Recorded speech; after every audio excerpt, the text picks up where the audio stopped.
really quick, I want to take everybody here and say this is episode 27 of the Pop Shock podcast. And I want to introduce my friend, the Reformed Rabbi, Jerd. That went on longer than I thought it would. Fair play. We could not get Bill Clinton, so we got Chris Jameson instead.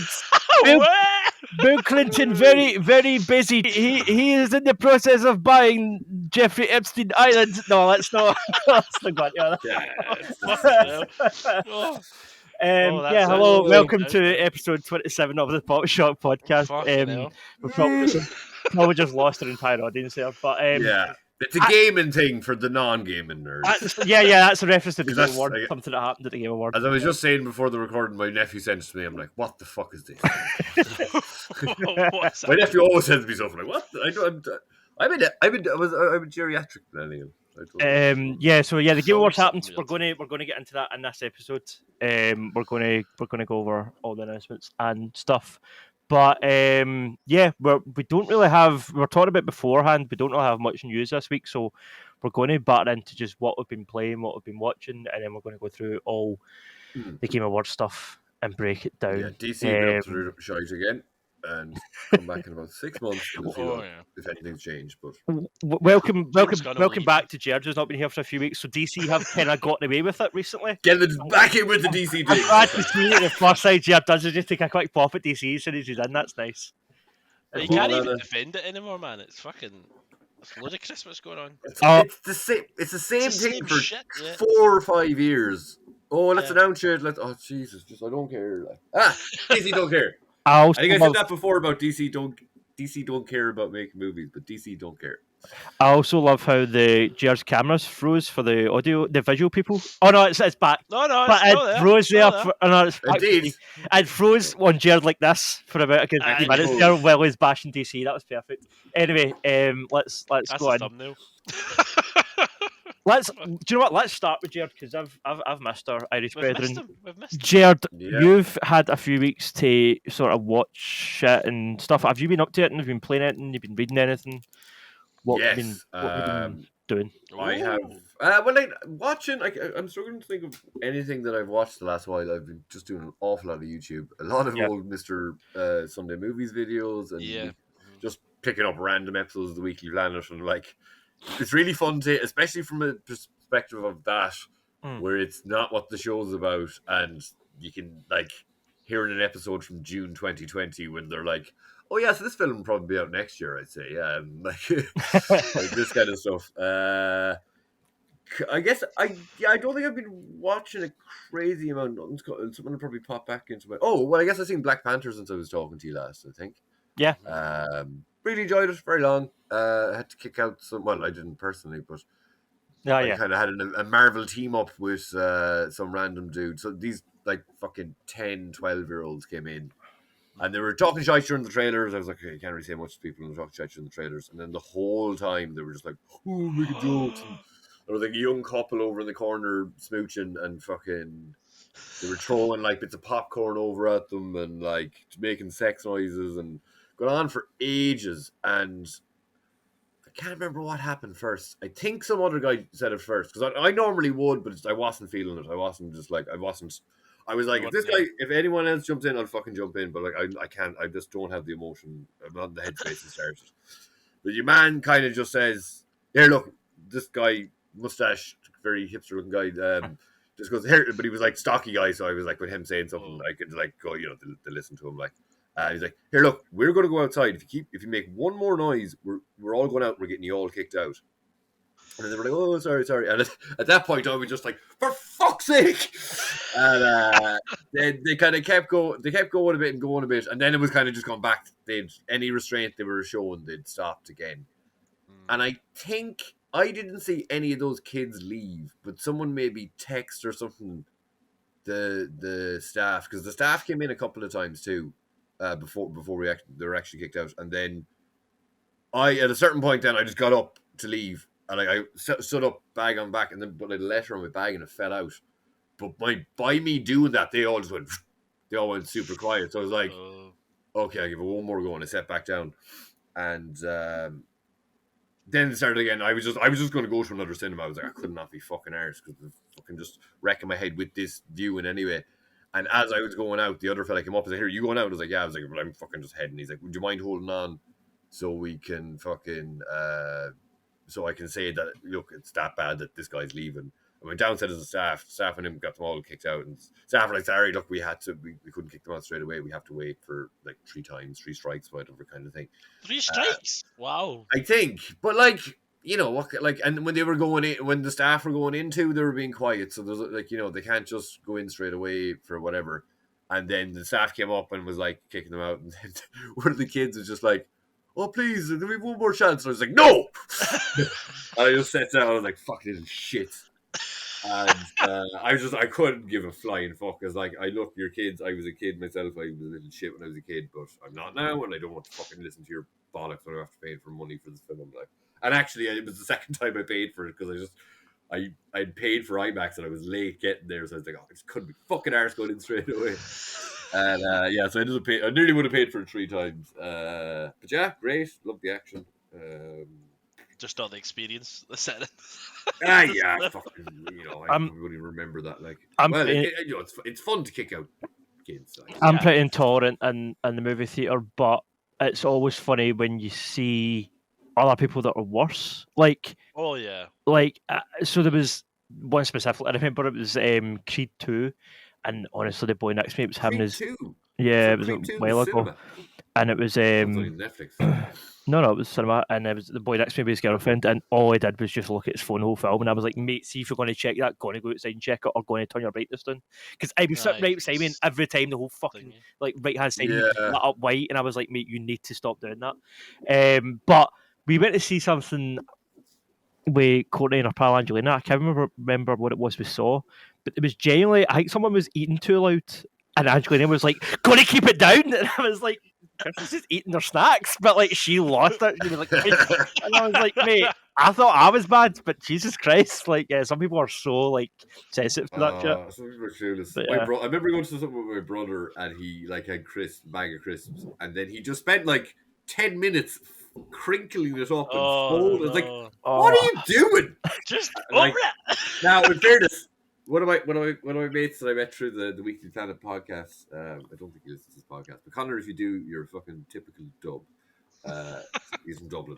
Dublin. Yeah. I have that issue with him, but I was for a long time there. I was like, and especially, and you know what? Actually, I brought it into that screen of the Black Panthers because there's a burrito place right next door to the cinema, so I like normally just go in and fucking munch it, like.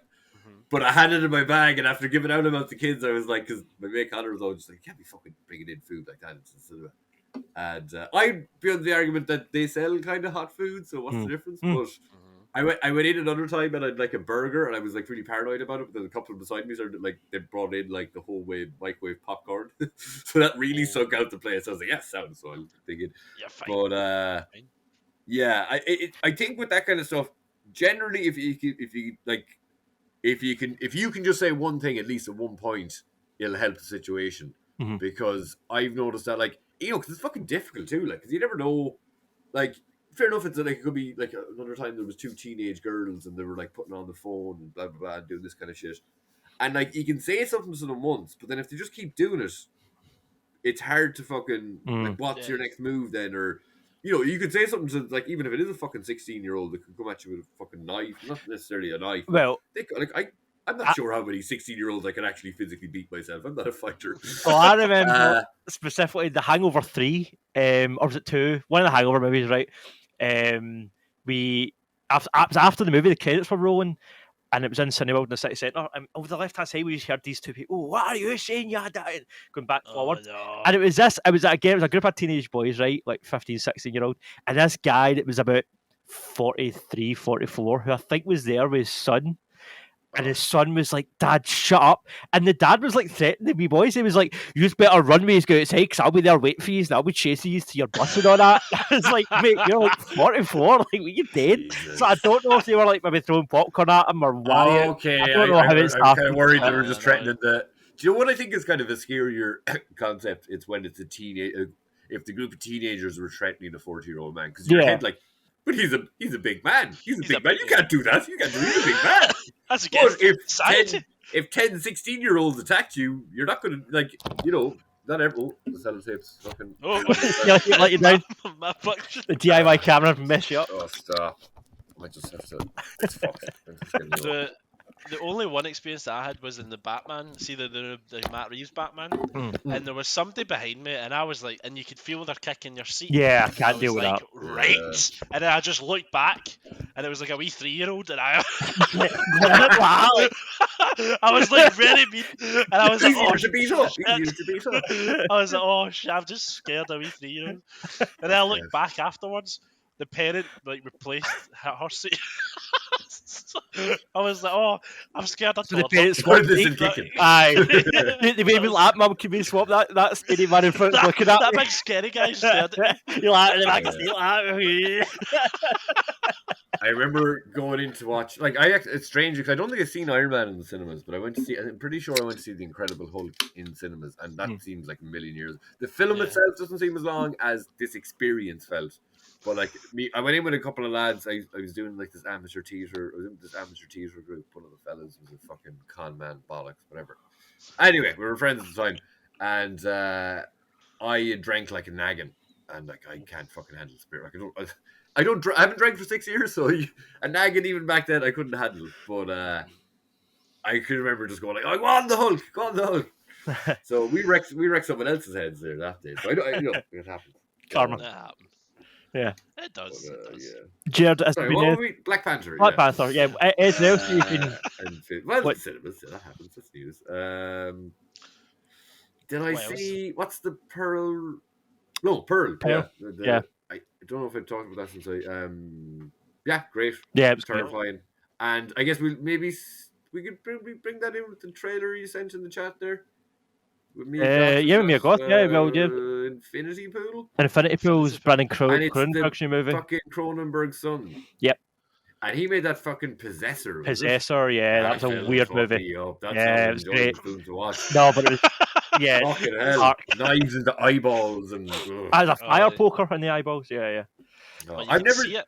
Oh yeah, Joe. I don't think I've actually seen much David Cronenberg stuff at all.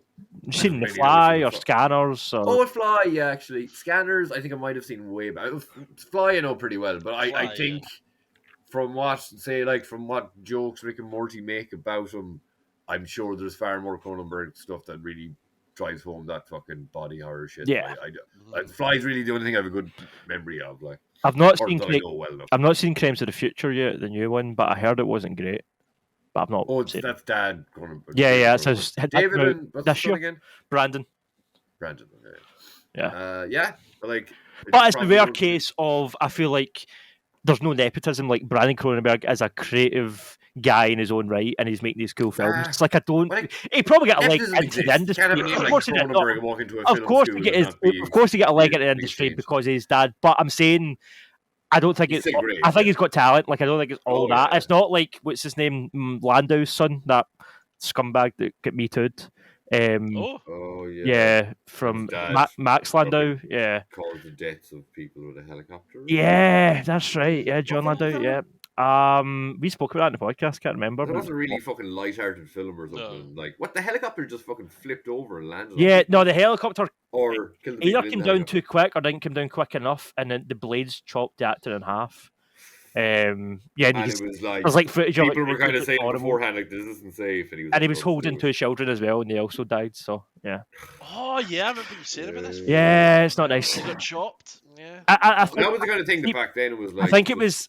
I'm not saying it wasn't the director's fault, but also apparently the stunt coordinator was just not they were drunk or something. So the stunt coordinator wasn't doing her job right. Didn't check it was safe. There was real explosions going off. And, exactly. That's the director to be on top of that. Yeah, exactly. So horrible. But I think I was even just talking with my housemates about it. But something about I think I can't remember exactly who. But it might have been the Bill Murray thing. I think it might have just been about that, where and certain directors too, who was the Weekly Planet has been doing kind of deep dives now in James Cameron films. I had no idea he was a fucking lunatic. Oh yeah, he's a psycho. Yeah, psychopath. He pushes people. Was Ed Harris boxed him? Yeah, he punched him. on Abyss, and then like And this he's is a slapped. weird turn of events. Kate Winslet like chipped an elbow in her, a bone in her elbow, chipped an elbow in her bone, chipped a bone in her elbow, nearly drowned and all. She fucking her dress got caught in one of the gates, and he was like, "Oh yeah, just go again." And, I watched Green Norton last night, and Kate Winslet was on it, and she didn't slag him off, but she was like, he's always been all about the vision, and that's what matters more than anything. Because you're not asked her like, what's it like working with him, you know, when you were 21 in Titanic, as opposed to working with him now when you're in your 40s in Avatar.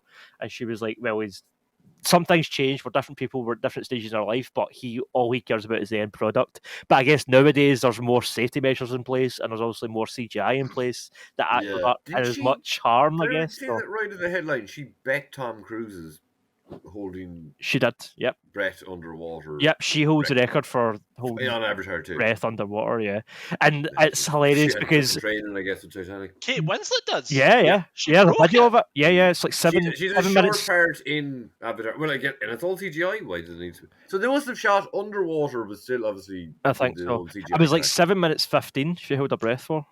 Which is insane. I can't even hold my breath for 30 seconds. I think Tom Cruise's record was 6 minutes 30, and she done 7 minutes 13. You know that Cruise will be raging because he's the type of guy that will not let that. Like he's training again to do 8 minutes, like right now. Jack's not here to save you now, Rose. 100%, man. Here, he's listening. Impromptu. We all try holding our breaths for as long as we can. Okay, that's what we get for the listeners. Count it in. Okay. All right. You feel free to join in at home. Yeah, we're all holding our breaths. So I gotta do like 5 seconds. Kate Winslet thing. One. Oh, yeah, Courtney counts in. Courtney counts in. Get Courtney counts in. 3, 2, 1. Ready? 3, 2, 1. Wait, nobody's timing it. I need to set a timer. No, we all have to set timers. This is too hard to organise. We're not James Cameron. Fucking 3 seconds. Wait, where's Jim Cameron when you need him? Do you know what I mean? This is. We need to be aware of the time when it starts. Okay, I've got a timer set up. Right, you ready? Okay. Want to count us in again? Okay, well, no, you got a timer set ready to go. Yeah, I've got it. Right, hold on. So you can just press. Okay. Oh, right. Did you do it? Give us 5. Give us 6. Give us 6. Give us Get 2 breaths in. Yeah, let's go. 6. Give us a countdown to 6. 6. 5, 2 breaths. We get 2 breaths in first. 3, 2,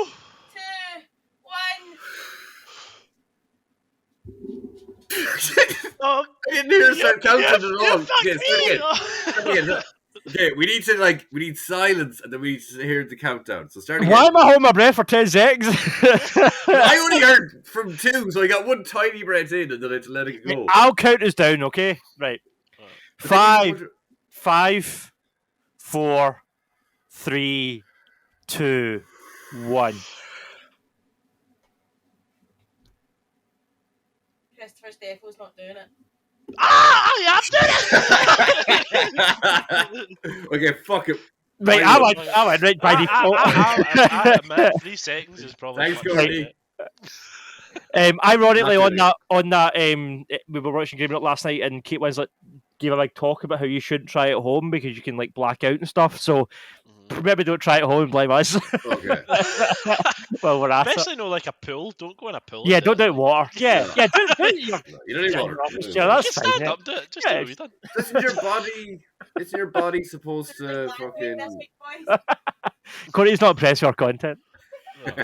Here's the idea, right? It was improv. Yeah, improv. Yeah, it's improv. Yes, and. Yeah. Yes, and. Yes. We're just a cool young hip improv crew. Yeah. Oh, fuck. We're Anti-Donna. Oh, Right. I seen a picture. Broden from Anti-Donna put up a picture. Broden, who looks a bit like me, or I look a bit like him, wearing a Dublin GAA jersey. I was very unimpressed. Yeah. Is it against? Are you against Dublin's? Dublin? Well, so I probably said it before, but Mayo haven't like won All Ireland in GAA in like 50, I don't know how many fucking years now. But Dublin always fucking win it, and we're nearly always in the final with Dublin. We hate them, even though I live here. But yeah, it's always it's a bit of a Shelbyville, like Dublin, fucking Dublin shithole, man. My hometown was actually just voted the best place in Ireland to work from home because of they like looked at internet speeds, local amenities, and cell phone coverage and house prices and stuff. So yeah, Wow, that's There you go. interesting. a lot of people from the hometown go, "Oh, just see this fucking shite." It's like, yeah, lads have been living in Australia for like 15 years. But yeah, sure. Look, very off topic today. Jerd, what else have you been watching? Pearl is good. Yeah, yeah. it's good. They can't really talk much about it. Yeah, it's. I didn't cop. I was don't a want to prequel. spoil anything, but the monologue that she gives at the end was incredible. So some of the best dialogue and performance I've seen in a long time. She does like an 8-minute monologue at the end of the movie, and it's just it's an unbroken shot, all one shot. It's really impressive. She said Is that a fantastic. prequel to X? Mm-hmm. Yes, I guess you can't really go into that too much to explain. Yeah. Like, I didn't. There's something in X that I you kind of caught by the end. But when I saw the trailer for there's like a snippet at the end of X that hints, like, leads into the prequel, and I'm very shocked it came out the same year. But I was like near the end of Pearl. I was like, oh, that's okay, because I didn't. That makes sense. Yeah, there's a time jump and I didn't get it. I was just like, oh, it's the same person, like, but no, it wasn't. Maybe I'll do an end of the year recap thing for like the best and worst of 2022, and for me, Pearl's definitely going to be on the best. Love that film. I can't think of anything like film-wise. I can't think of much else I saw. So unless something else pops up in the meantime, which might. Gaming-wise, so I was my old house. I used to use my housemate's PS4, and that's how I played Spider-Man and the DLC first. But then I only got my PS5 last Christmas, so I bought Miles, and I was like, it started. I got further into it than I thought it did, and I was like, because I felt like playing it because it's a Christmas game, and I got it around Christmas. I was like, I should finish this, and I was like, actually, no, I just want to finish. I want to replay Peter first. So over the course of all the different games we've played over the year, I just got to I finished the second Peter DLC, replaying it like last week, or no, maybe about 2 or 3 weeks ago, and then I was like, "Fuck it!" I've played the other one enough. I wanted to have Miles finished before Christmas comes, and then I picked up Miles again. And I was like, "Okay, I only had like fucking 3 missions to do," and I finished that. It's cool. It feels like I got the PS4 version of Spider-Man, so jumping to the PS5 because you get the old face of the Peter Parker model. Yeah, the better face. Going to Miles, then you really feel the difference in like the look of it, the feel, the webbing, the web slinging just feels different. It's not just a little twinge. It does genuinely feel different. So, especially going from like 1 to 2, or essentially, 1 to 1.5 to then to 2. I'd say we're in for, and especially because the PS5 version is going to be that's going to be a whole leap above, I think. Like Spider-Man 2, yeah, like, because even the Miles game came out like 2 years after the Peter game, so like there was a big differences there already, and that they were also building that in such a way. Because I was just watching something about, the best games on a console will only come out towards the end of the console. So the first games, they're like kind of don't really know what they're doing, and especially with PS5, they're trying to like, let's make this also a PS4 game. Now, I don't know, will Miles or will Spider-Man 2 be a PS5 exclusive? Probably not. I don't think it's been announced yet, but I hope so. It'd be silly not to. So I reckon they should just, in my opinion, maybe after like a year of the new console being out, they should just stop developing for the old console. I hate this being held back by old consoles thing. I think it's... Yeah, but it's still hard to get a PS5. Yeah, but tough shit. Well, I don't know. I bought one, so I don't. What is the incentive though to go out and buy a PS5? Do you know what I mean? Like, for me, there should be an incentive for you to go out and hunt for this thing. And if you can just play it PS4, then what's the point? Do you know what I mean? Like, I want that incentive given to me. That's a good point. I guess they have to have a cut-off point at some point. Yeah. But I like it. If the difference in that in 2 years, so then if you think of, well, you're not going to completely I guess it is technically 2 years, but they're with a different system and it's a new game, so they're not just, and they will be doing it. I'm assuming it's going to be a different map and stuff. But yeah, Miles, so with the Peter game, unless it's kind of like a gadget that he would kind of like impact weapon, I'm like, yeah, he does kind of do that sometimes. He just have a big, or if it's just some douchebag, you just fucking web in one shot. But I'd kind of stay away from the more kind of Stark looking kind of stuff, and like, because I know Peter is very smart and stuff, but like in the comics, he doesn't like. I guess in the comics now, he's using. That's another thing I actually talk about in comics. In the comics, he is using like Osborn is being reformed at the moment, and he's made Peter a new suit, and he's given him like a spider glider, and he has like a thing where he basically just throws like mini spiders at you, and they just like he's like fighting Vulture, and he just like covers them spider like just like all these little robotic spiders like crawling around his eyes and stuff like. Now I think did Superior Spider-Man maybe have something similar. Sounds like. But yeah, so OG Spider-Man, I try just to use moves and stuff, but like there's so many little very particular types of moves. Like one thing I learned is that say if there's a ledge here. Oh, let me see. I'll use this old carnage. Say if there's a ledge here. Anytime you're looking at a ledge as Spider-Man, you'll see a little circle that you can web zip to it. Yeah. But if you web zip to that and then press square, you launch into them. So you kind of just go. Now I'm demonstrating this with Spider-Man. So where's the ledge? The ledge is my head. Okay. So you web in, you go to the edge, and then you just kind of shoulder them off. But it's so much crack because then there's also the wall one where again using my head, you can go up against the wall. You can circle onto the wall, and then if you press square, you launch off the wall. Yeah. So like you can uppercut a guy, jump off the wall, bounce, bang, or like sometimes it's just great for an ending shot where you're like last guy and you just web up to him, bang, and just knock off fucking building. Like it's great crack. So yeah, stick to that. But Miles has the Venom shit. From what I understand in the comics, he's not like in the game. He seems to be like a mini fucking. Who's Electro? the lad with the disc? No, kind of yeah, but I think they were kind of more going like the black character, dreadlocks. It was kind of in the DC Ultimate Universe, but it was also kind of in the future. Static Shock. Funny. So they seem to kind of be putting them more like that, where in the game, I think, from what I understand, they've kind of hyped up. And I think even maybe in Into the Spider-Verse, they kind of hyped up his Venom powers that. I don't know if the comics have done that, but it's a great mechanic. It's like I don't feel like with that I don't feel as much like I'm cheating. I try not to use it all the time, but it's great crack to just even thing where you can far more powerful than the Peter game. You can zip to people, and when you're zipping to them with the electric powers, I think you're like nearly taking them out one by one, like That's pretty much. Or there's knock-on effects that electrocutes everyone else. It's you just zip between them. It's fucking class. I'm sorry to set up a tangent here, but is it just me that's always been bothered by the fact that Miles's electric powers are called Venom powers when there's already a Venom symbiote in the universe? Like that's always bothered me. Like why could they not have called it something else? I haven't read an awful lot. I tried to start. I think it's the most recent Miles run. I don't know if I mentioned it here before, but like in the very first issue, I think it's like his friend or maybe the girl he's dating's little brother or little cousin gets abducted, and he goes to find him, and then like there's all these just like kids in fucking like little Iron Man suits, and they just like fucking blast them. So they're being like mind controlled to be whatever. But Rhino shows up because his ex's son is also being kidnapped, and then they're working together. And like I'd heard about it before, but it's just like something about how Miles and Rhino met.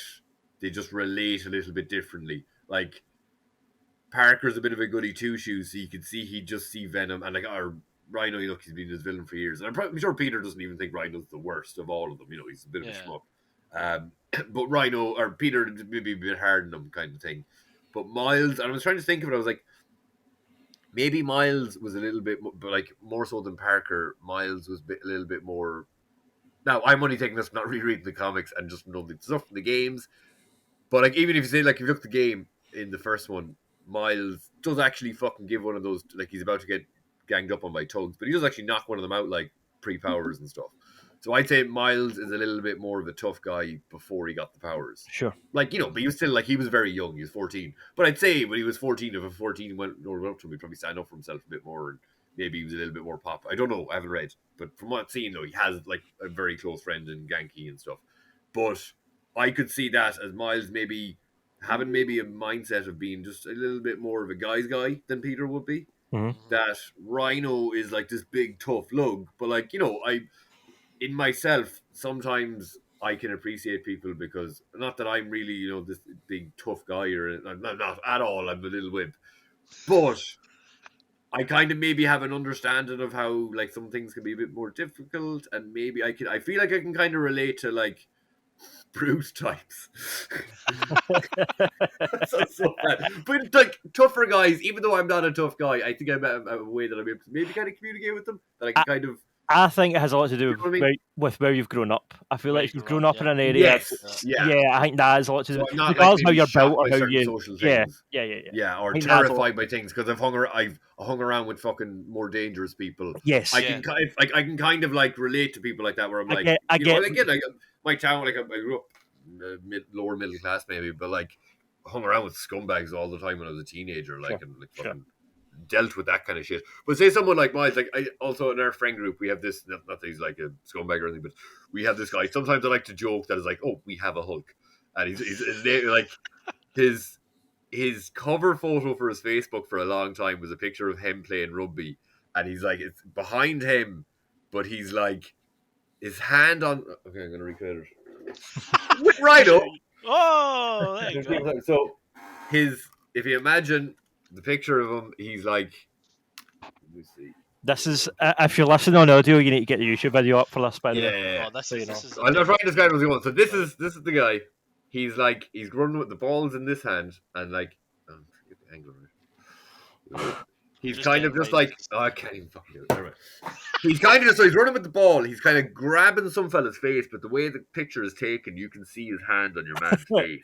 And, and then there's some other fella in front of him who's like really scared, but like he's just a brute. Like there was. Oh, no, sorry, brutes. I don't mean like that, but he's just a big fucking lad. You would never in your wildest dreams want to piss off. But he's an absolute sweetheart. He's one of the nicest guys we all know. Like he has that kind of. He used to kind of like I think he said before, like being looking like a big tough guy. He was like he found it hard because he felt like people would be like kind of afraid of him when they met him sometimes. But like, he's a really sweet guy. Like my mom had some like car thing down home one time, and he got out and stood with her, and like oh yeah, I know Jerd and blah blah. But like there was even one thing where one of the other lads, like way back when we were in our early 20s, got into a fight, and there was like an older fella headbutt him, and you know sometimes if there's a fight, some people like it's a strange thing, but I've seen it happen with very very tough guys that the emotion just gets overruns them and they start crying. Like, so your man was just like, you got a headbutt, like, and he's like, just started crying or whatever. The way this guy resolved it was just basically walking into your man, and the pace he was walking was so relaxed, but he was just laying out punches to your man. It's like, it's great. Sorry, very sidetracked, but I like how Miles can relate to Rhino because they gel whatever, and they're able to communicate in a way, and then. I think Captain America even shows up in the next episode or issue, and Cap's like, "Oh yeah, you're doing good." So Cap just like relates to him differently too. So like, and I think even apparently Rhino comes in at the end of the storyline and like helps out Miles again. So like they could be like love man. If they made Rhino a good guy, I'd be fucking happy out and I'd totally read a Rhino comic. I've talked about Flowers for Rhino. It's like one of my favorite Spider-Man stories ever before. Don't know how I got there. That's Miles' game. Okay. That was one. The Last of Us. Brilliant piece. The Last of Us. The Last of Us. Okay. Again, Last of Us. I kept going. I didn't want to look into it too much. I was like, whereabouts am I? And a couple of times I Googled and I was like, okay, I'm just under, I was like, oh, I'm just over halfway. And then I kind of thought, like, the show's coming out in January. So I was like, I wanted to get it finished because I tried to play it. Like, I started it like 3 times before and never finished it. Never got it. Like, even this time, I wasn't that far into the game. I think it was when you go. It's the first time you maybe have to use a crate to move Ellie to get Ellie across water. You're down in the subway. Yeah, and that's the furthest I'd ever got to before, and that's not very far into it. But yeah, just clocked it the last day. I didn't expect it. I kind of was like, okay, I thought I had a lot more to go on that. And so it is kind of it's a pretty short game, like really. Yeah, it's not like it's not. It doesn't overstay its grand epic like no. What? How did you feel about the ending? Did you know how it ended? No, was that a surprise? Okay, well, I guess potential spoilers from the show, but no, I won't go exactly into it. But someone said Joel is a bad man, and I was like, I don't know. Is he? Kind of see where he's coming from. Yeah. So I love the ending of that first game. It's part of the reason why I disliked the sequel so much. Does he come back on that kind of information? Right, so for me, don't say too much. I haven't played it, but for me, I thought the sequel would be based a lot more around the consequences of Joel's decision at the end of the first game. yeah, I thought a lot of the second game, at least the first half of it, would be Ellie dealing with survivor's guilt and the knowledge that she could have saved humanity, and because of Joel's selfishness, she didn't, and blah blah blah. They literally brush over it in one flashback cutscene in the sequel. They have like a short cutscene where Joel and Ellie's are talking. She's still quite young; she's not quite an adult yet, and he basically tells her the truth. And she's kind of like, I kind of knew that already. And then they have a wee kind of discussion, and then that's it. That's all it gets addressed, and that really felt like a waste of character development, in my opinion.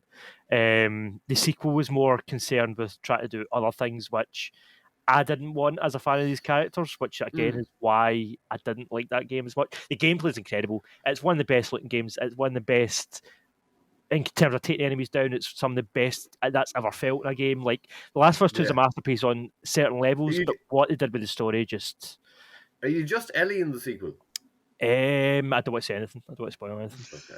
Okay. I'll say you plays more than one character. I'll tell you that. You plays more than one character. Yeah. I think I seen what was it? I might have seen it. Is there some kind of, because I finished the other game and I didn't see it. There's something to do with like she's about to go into a shed and then two guys are attacking her and she's like really scrappy fight. Is that in the sequel, we mean? Or I think so. I seen a clip there a little while ago. Like, look, it mightn't have even been, but I'm pretty sure it was like two guys fighting Ellie and she's like getting a lot of fucking heavy hits in on her, like, and she's kind of doing all right, but I can't remember. Like, it was a very snippet I seen. I'd seen it a lot. There are parts of the second game where Ellie does get the absolute shit beat out of her, so no one listens to that part. But to be honest with you, I only played the sequel once. It's in front of a garage. It's like in front of a garage. a garage. It's like in front of a garage door. I've been saying for ages. I've been saying for ages that I need to go back and play it again, because there is a lot of people that I've kind of spoken to that are like that love that game, and keep telling me like, no, go back and play it and you'll appreciate it, and you might not be as emotionally sort of attached the second time because you know what's coming and stuff. So I do think I need to give it another chance, but just the initial reaction was just, what have they done to these characters? I've heard people say it's amazing. Like, I've heard it is an amazing, it's an amazing achievement in terms of video game development. It's incredible. The way it looks, the way it plays, the AI, it's incredible, right? The presentation, the acting is like nothing I've ever seen. It's like Oscar-worthy acting, and it's a video game, it's incredible, but I just didn't like the way they treated the characters. But as I said, that's subjective, I guess. There's something about that, like, if it's your first impression in a game, it sticks with you. Like, I remember playing, like, Arkham Knight, and everybody said it was awful, and I've loved it. So, like, see, going back and revisiting it, that might be tainted. It might just be me. I think my first impression. I totally get you. I mean, we spoke about Cyberpunk last week and how it doesn't matter how much updates they do. People were always going to remember how broken that game was when it came out, and it's the same with like you're saying, with playing things. I think there's a merit to not playing stuff at the time. Like, see if you can play something a year after it's came out, you can probably appreciate it better for what it actually is, without being influenced by the Twitter stuff and the Reddit stuff and the all the social media stuff that you hear. You can sort of discard that and make up your own mind. You can forget about the reviews and forget about what YouTubers are saying about it, and just decide for yourself. I don't like watching reviews. The gamer ranks do it before you buy. That's the only a couple that I do, but like, even like guys I know who don't do spoilers in the reviews, I'm always just like, I'd like to prefer to. But you should totally read my reviews though. Just saying. After. I'll get into my review and stuff in a minute. Jerd, is there anything else you've been playing or reading? Back in 2 seconds. Comic books. So this current run of Amazing Spider-Man is the first, as I mentioned before, it's the first run I've been buying weekly. Well, what happens is I buy it from a comic book, because I download it the day it comes out, but I buy physical copies of it at the comic book shop. So it's kind of been like, I've been joining different. I finally found out my Nerdiverse, or Spider Nerdiverse. So there's the podcast called The Amazing Spider Talk, and it's like an hour and 15-minute long podcast, and they literally just, like, they do interviews and they'll go back over runs and stuff, but their general podcast is just the entry whenever that issue of Spider-Man. So Amazing Spider-Man is bi-weekly now. Has been, I think, since this run started. Do I probably have it here? You're probably in heaven then. If they're just talking about Spider-Man for an hour and a half, you're probably in the best well, like, time of your life. The main YouTubers for podcasting that I listen to is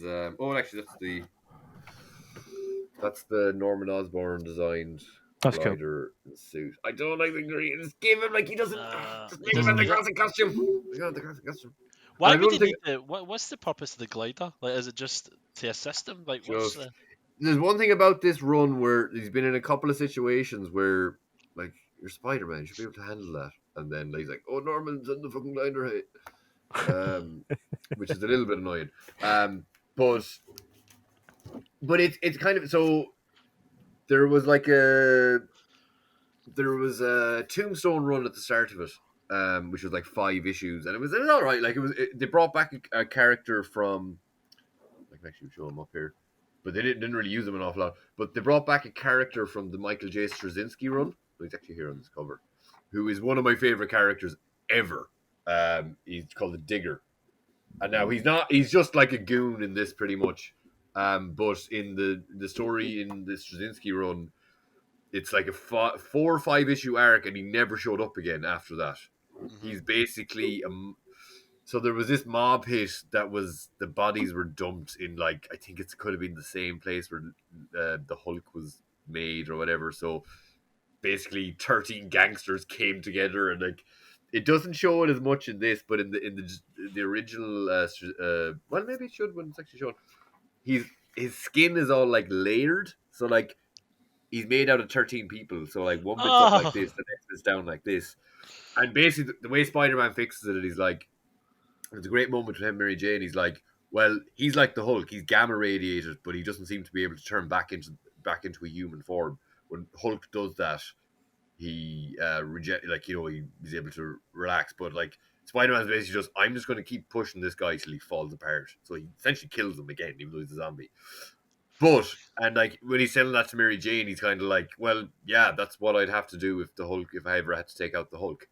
And it's just like, oh, so, like, there's that thing about Batman had his protocols, there's the Xavier protocols, there's this thing about, like, their plans for killing people if they ever go bad. But, like, Spider-Man just kind of says it in a very conversational way. It's like, well, yeah, like, I know and technically work with very powerful people. I need to be able to know what I need to have a plan if I never have to put them down, kind of thing.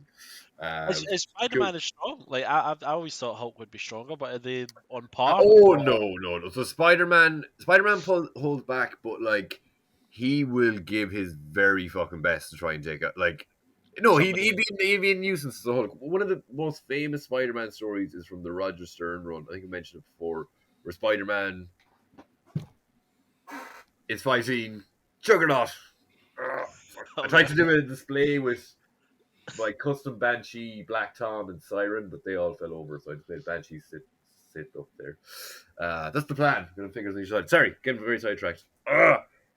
Spider-Man run. It's very good. The Juggernaut thing. So one of the biggest Spider-Man stories is Spider-Man fighting the Juggernaut, and he can't do fuck all to him. But what he ends up doing is distracting Juggernaut, so his Juggernaut walks into a deep pit of cement, and then he's trapped there for a couple of months. And, like, he wins. That's the best way to do it. It's just brilliant. Shove him into cement. There's a panel where Spider-Man's on his back, and then just in the same panel, Juggernaut just walks through a building, and Spider-Man's just like, oh, fuck. But, yeah, so Spider-Man, he'd be a nuisance to the Hulk, but basically what he'd say is, like, he would try and keep at him until he had to depower down, and then, I guess, kill him when he's Banner. I don't know. But in recent developments with the Hulk, you can't kill the Hulk. So, yeah, Spider-Man run, there's, like, some issues that were crossovers that people weren't really taking that well. My main comic book guys, like Comic Pop and Comic Tropes, it's like they don't like it at all. There was a really awkward interview with the Comic Pop. It's about 4 people. The man is his wife. His wife does some interviews for things, but she interviewed Zeb Wells about Dark Web, and it was just like, And like people were putting in the comments, everyone like the whole comment section was like, "Yay, Tiffany, you did so great! Like you're interviewing this guy." But someone was just like, "You don't like his like." You don't think you have any interest in this book when you're fucking talking about it on your podcast. It's like, oh. But so Dark Web again is written. So sorry, no. So Spider-Man has fought Tombstone in this run. He's fought Tombstone, Vulture, which I think might have talked about before. Is great interaction. There's a bit where Spider-Man is trying to like maneuver. He's battered, like the Vulture has kicked the shit out of him, and like he just comes at him really viciously, and like Spider-Man's not prepared for it, and like he drops him from like he flies up over Central Park like hundreds of miles or whatever, and he just drops him, and then all Spider-Man's able to do is like his web shooters are broke. Vulture broke his web shooter, so he just gets one web cartridge, and I think just breaks it, and then he just folds out, and he just about saves himself, and then Vulture comes in, attacks him again. Anyway, there's a certain point where Spider-Man's battered, his costume's in tears, and like, and again, I can do it with fingers. Spider-Man's kind of on the back of Vulture, like this, and Vulture's just turned around and is like, "Are you staring me, motherfucker?" Yeah, so he's like, maybe. Sorry, Spider-Man, very good. It's was that Dark Web. Tarantino? I love how. Was that? I get very Larry David vibes off him, and. When Spider-Man saves himself to the web, when he lands in Central Park, Vulture swings into him again. Like, you tell my fucking niece or my granddaughter or my niece that I was a murderer. Is like, aren't you trying to murder me now? He's like, shut up! Some very good zingers in there. There's a bit in the Tombstone, which is probably my favorite piece of the whole run, where Spider-Man says to Tombstone, or Tombstone basically says that like he filed down his teeth when he was a kid and he was bullied. Like yeah. But like there's a certain bit where he bites this bully's nose off and blah blah blah blah. Like he talks about his hardship he's had. And the very end of it, Spider-Man, like, you know, he does something. Spider-Man gets someone else to. Tombstone tricks Spider-Man into taking out a whole gang of Tombstone's opposition because he says that he got his people to dress up as, so it's the Rose, who's Kingpin's son. He's basically like, oh, I have all my men posing as Kingpin's men, the Rose's son, and they're going to kill a load of people in town. So Spider-Man goes in, takes out the whole crew, and then finds out that fucking, that literally just was the Rose's crew. Thanks for taking them out for me. And then Spider-Man just like shows up in Tombstone's house, and it's really weird. Spider-Man's just like, he's after getting his, Tombstone had him locked up, and he bet the shit out of him. Spider-Man's head is like gigantic. But he's just like, Tombstone comes in and Spider-Man's just sitting on his couch. He's like, oh yeah, so now that we're working together, blah, blah. He's like, it's basically Spider-Man did something else he sent that digger guy after Tombstone's, so he kind of fucked Tombstone. But at the very end of it, Spider-Man just goes to him, Lolly, I'm really sorry you didn't have the things you needed when you were a kid. And it just, it nearly broke me. I was like, that's fucking beautiful. And then there's a bit earlier in the run where he's trying to lean on Parker to get information about Spider-Man. Parker said something. He goes, "You're a weird dude. Get out of my car." But after Spider-Man just genuinely empathizes with him, like, I'm sorry you had a tough childhood, like. And Tombstone's just like, "You're a weird dude. Get out of my house." And it's just like, I fucking like, yeah, Spider-Man is a bit of a weird dude. Like, it's just so funny. And but so that's leading into Dark Web, which is bringing in Madeline Pryor. So previous to this story, Peter Parker's main clone, Ben Reilly, is fucking. I love how you've got them on hand. Like you've just got. I'm gonna give my There's my Norman. Norman, yeah. Oh, yeah. So the Ben Reilly's Peter's clone. Basically, there was a story in the 60s where Spider-Man had a clone and it looked like he died and they kind of forgot about it. But in the 70s, they retconned it into that clone surviving and it's going off living for 5 years by Nomad. But he's all of Peter's memories. Comes back. Peter is kind of revealed to actually be the clone, and that was the original. That gets flipped over to the whole. What is the clone saga here now?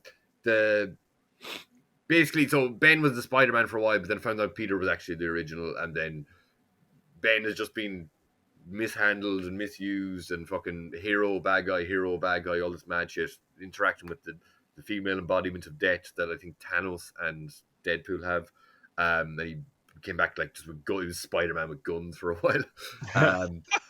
But there is, just before this run started, there was the Beyond series where some company had bought the trademark to Spider-Man, and Peter ended up getting sick, so Ben became Spider-Man again.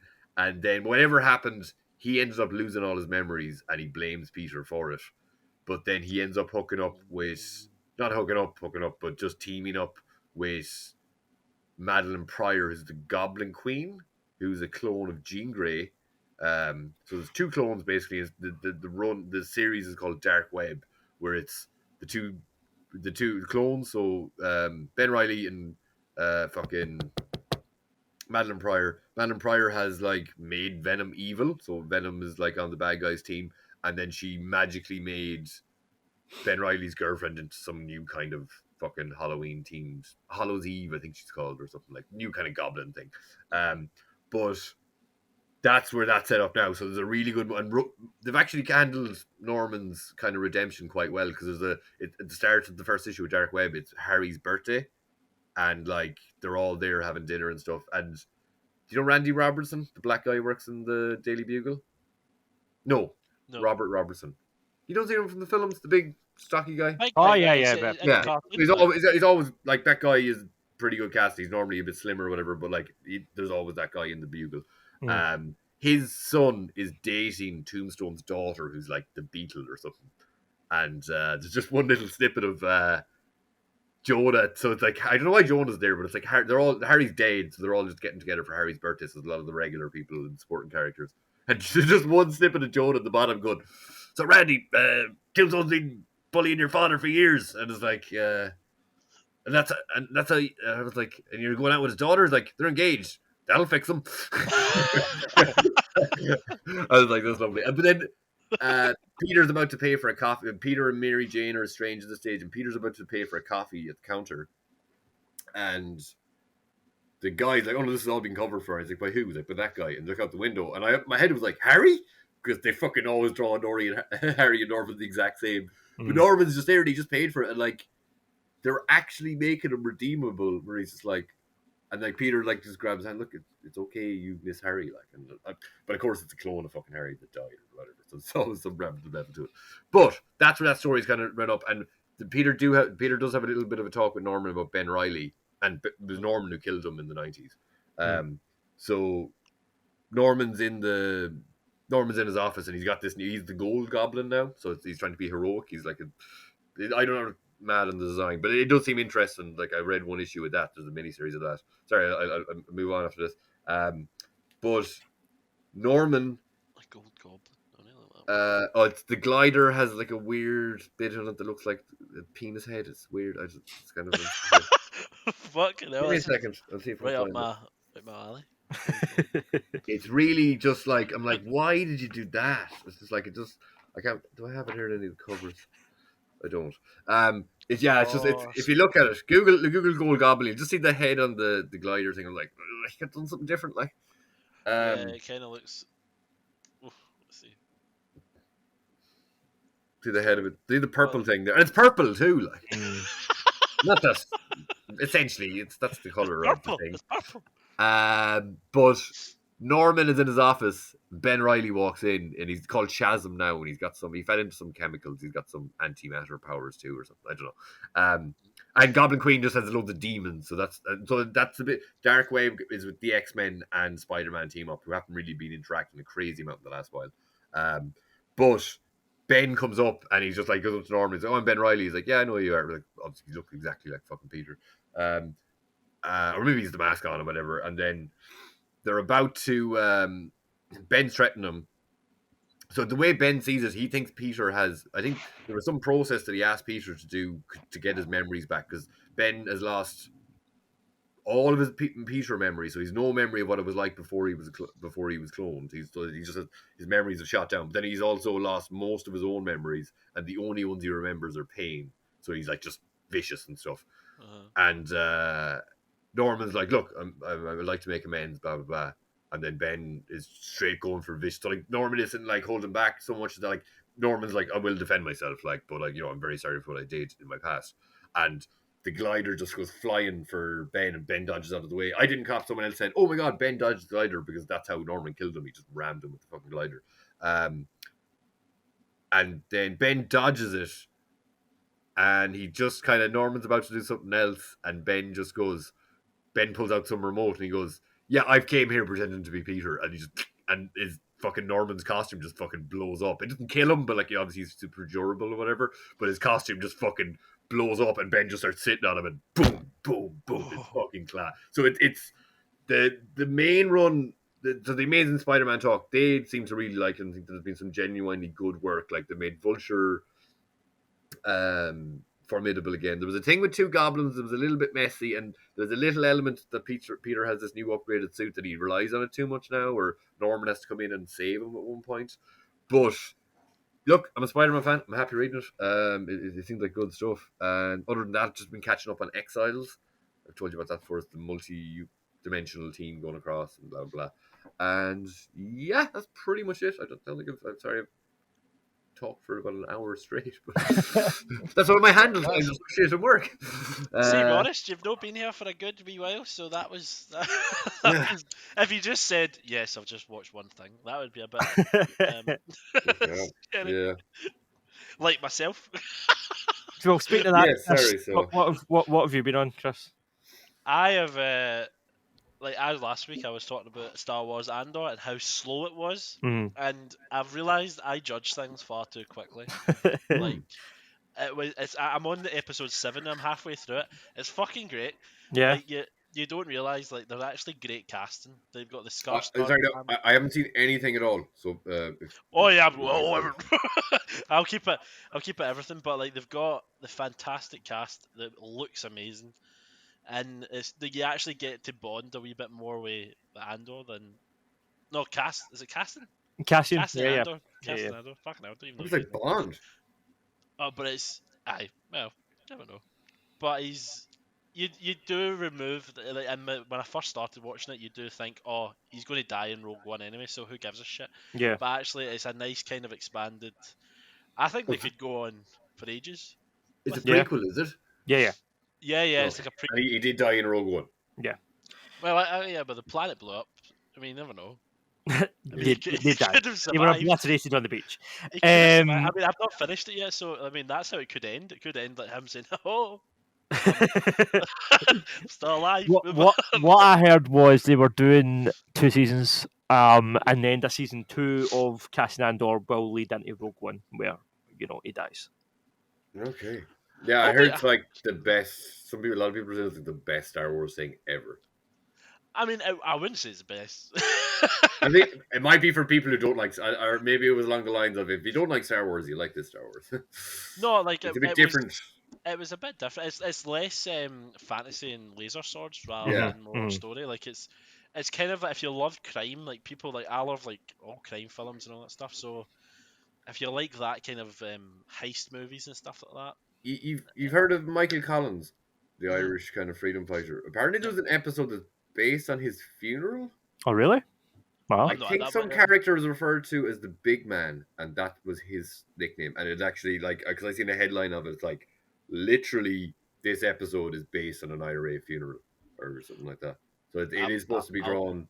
I'm going to look forward to it. I've not seen that far. Well, I'll keep up for the Big Man. But I guess the Rebel story is kind of similar to us against the Empire. But there's also, but it wasn't even fucking. Lucas was like it's Vietnam. Mm-hmm. That's essentially what it is like. So like it's see, I just saw like a wee clip with Dave Filoni, man. I did not recognize how deep he is into the kind of Star Wars lore.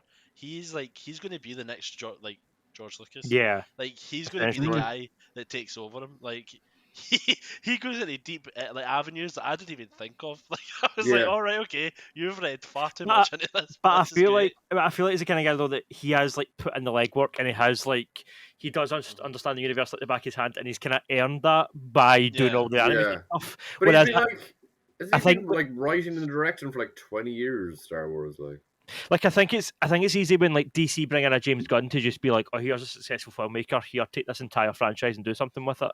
Whereas when it's like somebody like Dave Filoni who's been kind of working away, as you said, Jerd, for a long time, it kind of feels a bit more earned, a bit more like good on you. Like he's chipped away for a long time and now he's at the top. What Feige did, I was just watching one of the Caravan of Garbage's This is a Weekly Planet submissive. Oh, we love the Weekly Planet. This is a Weekly Planet simping podcast. Oh yeah, definitely. Big sandwich. Get a big go. sandwich and buy it.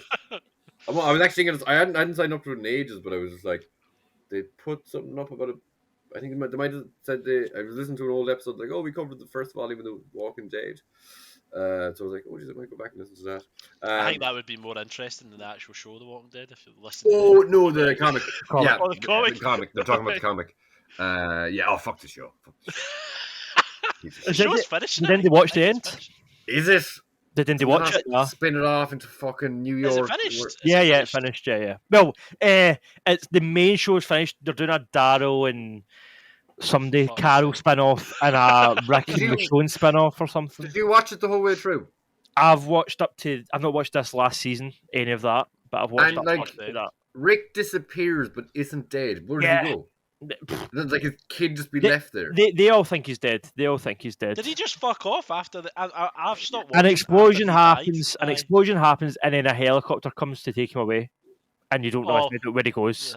Yeah. And then they all think he's dead. And is Carl still alive? Carl? No, Carl's dead. How's he?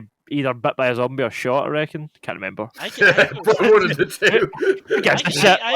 I gave a shot, and then he got bit. It was something in his stomach. I remember him lying bleeding to death with like bleeding from his stomach. So I can't remember if he gets shot or. He doesn't die in the comics, though, doesn't he? No. I think and fucking doesn't. What was this? Carol's daughter doesn't die in the comics. Carol's daughter? No. Sophia? No. She's still around. Yeah. And really? What's the logic behind? I can't think of the Korean lad. Glenn. His. I guess widow. Why is she friends with fucking Negan?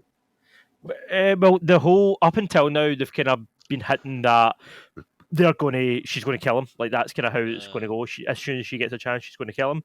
But now they're getting their own spin-off. Maggie and Negan are getting their own spin-off. So also, I think they played Bruce Wayne's parents. Yes, Martha and Thomas. And Snyder Cut. Weird. Yeah, and Snyder. He looks like a fucking brute. I would Wayne going for the younger one. I would love to see that done as Flashpoint, though. Like her as the Joker and him as like Thomas Wayne Batman. That would be so cool, man. Like, I think they can start a whole universe with that. I think see when you look at that last name, it's her name Lauren Cohen. See when she does like that kind of smile, that could be pretty creepy. Like see if they gave her makeup and scars and white makeup and green hair. I think she'd be a really good Joker. I'd really like to see a kind of what do you call it? Other world multiverse Batman movie with there too. I think that'd be cool. Yeah. The flashlight. Let's start the flashlight. Flashpoint. Yeah. Remember the weird flashlight? I need to get to a different area. That's our sponsorship for this. Chris, is there anything else that you've been on? Well, in honour of the great Kev Conroy dying, I've revisited some of the latest and greatest Arkham games. Like a little bit like what you were saying, mate. The Last of Us, Dan. Like, I loved Arkham Knight when it started. Like I'm a fanboy. I'm gonna like anything Batman except Arkham Knights. That was shit. Gotham Knights. Gotham Knights. That was shit. Yeah. But anything. Like as soon as my first impressions of Arkham Knight is going to be, everybody's got a different opinion. The Battlemobile's just too chaotic. I love it. I fucking love crashing. Knocking them down and killing them. Even though I'm Batman, I shouldn't be doing that. I shouldn't be doing that. Well, it's an electric stunt. I don't be taking a Batman driving around. I shouldn't be doing that. This is terrible. I shouldn't be doing this. I'm bad. I'm mad at me. That's terrible. I would watch that. Shouldn't be doing that. That is like a Saturday Night Live sketch, except funnier.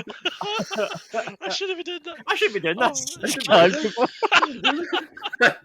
Oh man, we need to make that YouTube video. That's brilliant. Mrs. Chris boys. Oh, Chris, that is great. You shouldn't be doing that. I'm making it more feminist every time. No, that's really good. Look at the character here, guys. If anyone's talented and wants to make a Batman fan film based on that idea, you can have it. That's great. Oh, yeah.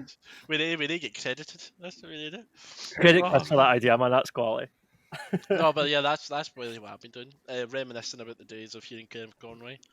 It's Well, kind of sad now. Like he's. when we get to the Game Awards, we will mention. Oh yeah, of our course. man Yeah, Kevin of course. again. Yeah, He got a kind definitely. of pretty major shout out. But Well, yeah. what about you, Danny boy? Before Have you we doing get into the anything, Game or? Awards proper, I've been busy with my gaming stuff as usual. I have played a game yesterday, and I'm going to write the review for it today, called Ixion or Ixion. It's a PC building game. It's basically Elon Musk. Oh yeah. It's basically Elon Musk Simulator, except you don't fill out with Kanye West on Twitter. But you have a spaceship and it's the future, and you have to keep people happy. You have to build the accommodations for them. You have to build, space. Use them as workers to build spaceships, keep the power on in the ship, send probes out to other planets to like mine resources and get food. And Like it's Ages of Empires, but in space. sort of, yeah.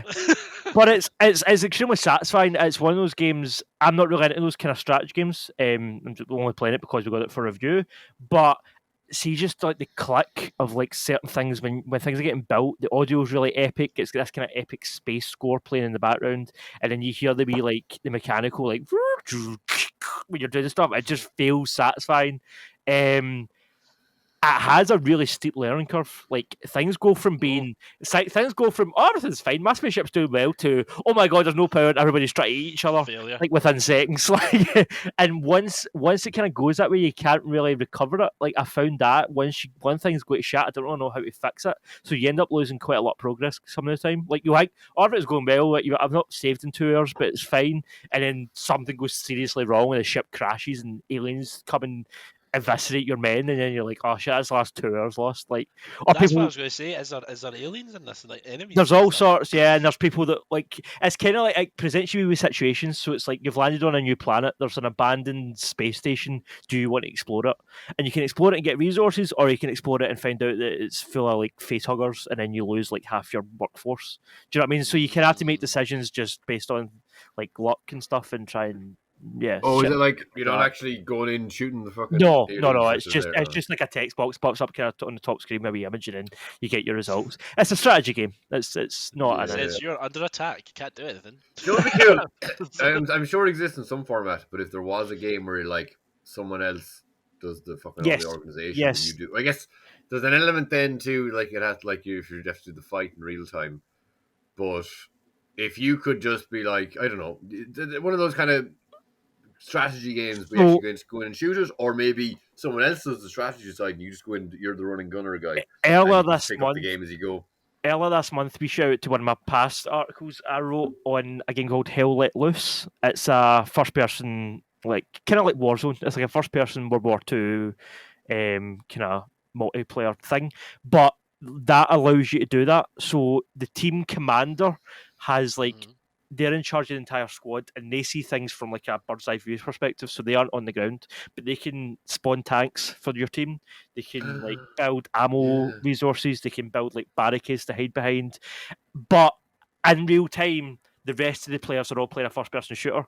So they, everybody else is running about as like a medic or as a tank driver or whatever. You choose your role at the start, and then you run in. Running around as a tank driver. That's not the best use of this game. So like, it's basically what you're describing. Like one person's played. There's one person. I think I've heard of it. Strategy game, and then everybody else has played like Warzone, basically. I feel like it's very that in some games that maybe hasn't like. Maybe it was a shooter game that had an element of that. Maybe, I don't know. I feel like I've heard of it at some point before. I do like Hell Let Loose, but it is very realistic. So the tanks are super slow. They can get stuck in ditches. Like, you can get shot from any direction and not even know who shot you, which is probably like what it's like being at war, but not really what you want to experience playing a game. So it's very, very realistic. It's very hard to get into, but it is well made. So yeah, I like that review below as well. Why not? I played another game for review called Medieval Dynasty, which was a kind of building game, which wasn't very good. But again, I've just mentioned it so I can link it below for review. But the last thing I want to talk about is a review that I've got coming out for next week, and it's for a game called Blacktail. I can't say too much about it because it's under embargo, but it's really cool. It's a cool idea. So it's basically like a kid's storybook that you're playing through. The idea is that it's the story of Baba Yaga, so like the witch like folklore, except as a young legs. That's also a house. Well, yeah, that's all. something. I think that's yeah. What the fuck? Chicken leg dinosaur? It's in Hellboy, the bad remake. Hellboy, the Yeah, Baba Yaga is a chicken-legged house. Yeah, so Or you're playing as a young girl called Yaga, and she's got this sister that goes missing, and she has to go into the forest to hunt for her sister. So it's you're playing as young Baba Yaga. She's got a bow and arrow and stuff, and it's very kind of fantastical. You've got like talking mushrooms that some of them are friendly and some of them you need to fight. You've got like plants that kind of talk to you and stuff. It's really, but it's not like a kids thing because it's really trippy and messed up and dark and twisted. It's kind of like. It's kind of like what's his name? Him that wrote Alice in Wonderland, except with a real darkness to it. It's kind of twisted, but it's pedophile, isn't he? Sorry. Yeah, he was. Yeah, Christopher Lewis something. Lewis Carroll. Carroll. Yeah, are you supposed to like? I think it used to be a thing back then that it was popular. I could be completely wrong with this. We did because I did English in college. Like, there might have been a certain element of naked pictures of children was like a thing people did. So, but just for a laugh. I don't know. Maybe I don't know. Maybe it was like it was a widespread thing, but like I don't know. I think there was. I can't remember exactly. I just remember hearing like very bad things about him. Anyway, shout out to Bill Clinton. Yeah, but back to no, it's cool. Blacktail's cool. It's first person. It's weird. It's quirky. It's intriguing, but the presentation's great. Like, see, just the way it's presented, it just looks cool. It looks like a weird, trippy dream that you're having, and it's fun. So yeah, I'll do my full review for that next week. Last thing I want to mention, I didn't do a review, but this is linked to the Game Awards. They announced that the Forspoken demo, which Forspoken is a game that's coming out in January. They announced it's now live. You can go and download it and play it. So I downloaded it and I played that. And I'm not going to lie, boys, I'm pretty disappointed.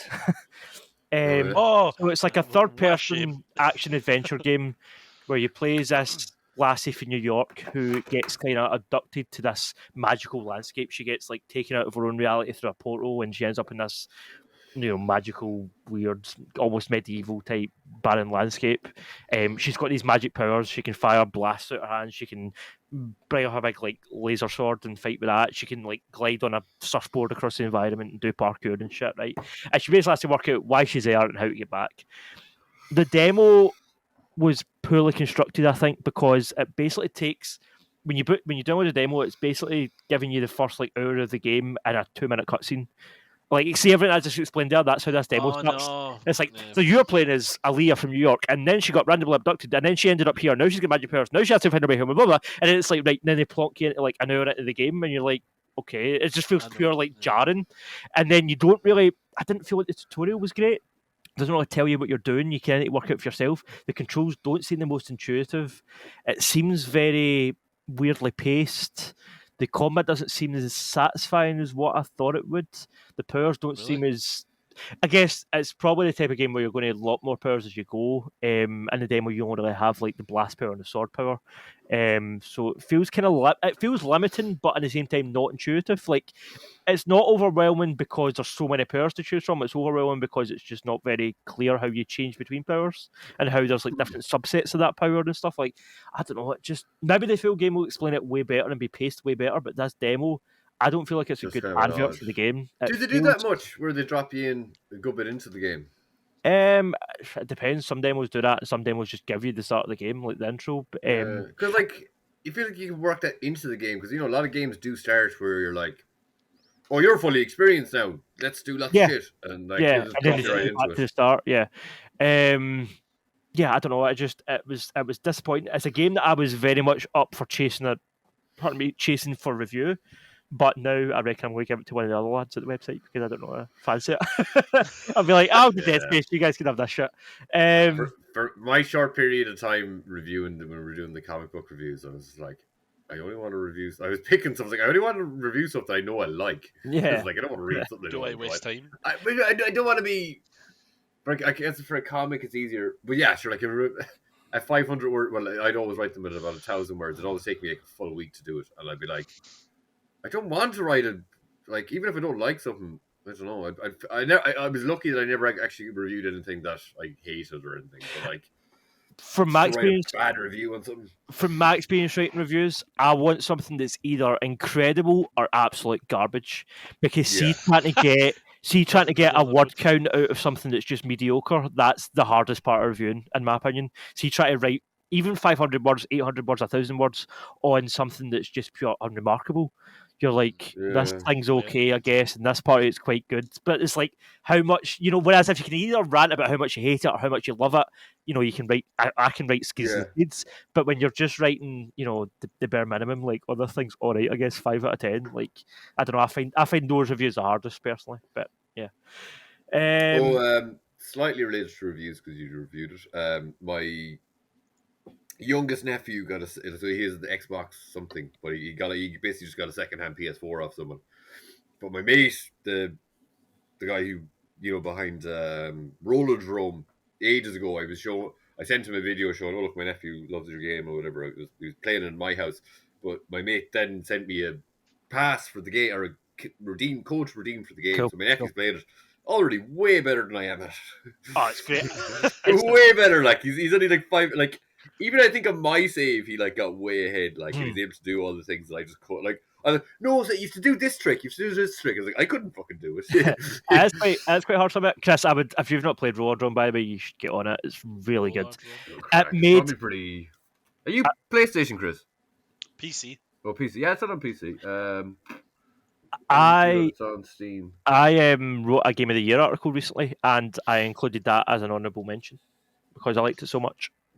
I think I gave it. Yeah, Jake Baldino still has said like it's oh yeah, that was your pals game, wasn't it? Yeah. Aye, fucking hell, it's got 9.10. Really good. Really good. Oh, real reviews. Yeah. They're so he works for that company now, Roll7 or whatever. Yeah. I don't know if he's working on it. I've been talking to them, but just not specifically about that. Yeah, it's still so bizarre to me. I was trying to explain it to my sister the last time. It's like, it's my mate's game, but it's not even. It's like when I'd be commenting about it online, like, look, he had the whole team behind him and stuff, but the bones of the game. That's why I think. Remember you did your buddy on Dan? I was like, from my head at that time, I was like, no, because indie games. My mate is literally making an indie game, like the dude. But like, as indie as in, he made it like. He made that in a cave with a box of scraps.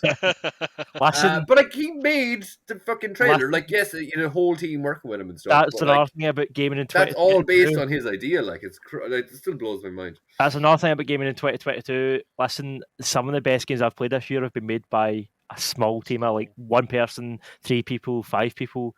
Like see some of the big games this year. Look at Gotham Knights. Like how many people worked on that? Do you know what I mean? Like. Awful. Whereas like Cultic, the first game I reviewed for I was just going to say, I remember you talking about a game. It's made by one guy, and it's so tight. It works. It's fun. It's satisfying. It's not the most grand scale in the world, but it's a fun experience. Yeah. That's all we want. That's all people playing games really want. So I guess it's mental because you can make more basic. I guess not any of us would say. Well, maybe I don't know. Dan, you dabbled with it a bit, didn't you?